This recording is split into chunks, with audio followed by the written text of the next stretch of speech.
వరలక్ష్మి అన్న పేరు వినబడగానే అక్కడ ఉన్న వేగవతికైతే చాలా కోపం వచ్చేసి బీపీ పెంచేసుకుంటూ చాలా కోపపడుతూ ఉంటుంది. ఇంతలో అక్కడికి వెన్నెల వచ్చి, "ఏంటి నానమ్మ ఇంత కోపంగా ఉన్నావు? అమ్మంటే నీకు మరీ ఇంత కోపమా? తన పేరు వినబడగానే ఇంత బీపీ పెంచుకోవటం అంత అవసరమా చెప్పు? ఈ ఇంట్లో మనం కోపపడడానికి గూడా ఛాన్స్ ఉందా చెప్పు" అని చెప్పేసైతే అంటూ ఉంటుంది. ఆ మాటలు వినగానే అక్కడ ఉన్న వేగవతి అయితే ఒక్కసారిగా బాధపడుతూ ఉంటుంది.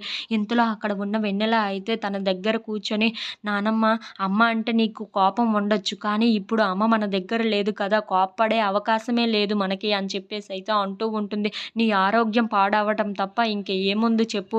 నీ ఆరోగ్యం గాని పాడయిందంటే నాకు ఇంక ఎవరు గతి ఉన్నారు చెప్పు? నీకోసమే నేను బ్రతుకుతున్నాను. నీకోసమే ఈ ఇంట్లో ఉంటున్నాను నానమ్మ. నువ్వు కానీ నీకేమైనా జరిగినా సరే నేను తట్టుకోగలనా? నువ్వు లేకుండా నేను ఉండగలనా చెప్పు? అని చెప్పేసైతే అంటూ ఉంటుంది. ఆ మాటలు వినగానే అక్కడ ఉన్న వేగవతి అయితే చాలా బాధపడుతూ, ఏడుస్తూ ఉంటుంది. ఇంతలో అక్కడ ఉన్న వెన్నెల మాత్రం, "అవును నానమ్మ, నువ్వు ఇలా బీపీ పెంచుకొని నీ నీ ఒంటి మీదకి ఎలాంటివి ఏమీ తెచ్చుకోకుండా ఉండు. నాకు అదే చాలు. నిన్ను చూసుకుంటూ ఈ ఇంట్లో అలా బ్రతికేస్తాను" అని చెప్పేసైతే అంటూ ఉంటుంది.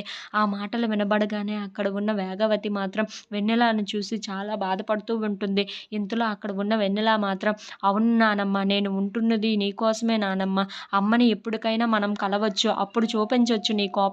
కానీ ప్రస్తుతానికి నువ్వు ఆరోగ్యంగా ఉండు. అంతే చాలు నాకు" అని చెప్పేసైతే అంటూ ఉంటుంది. If you like this video please like, share and subscribe friends.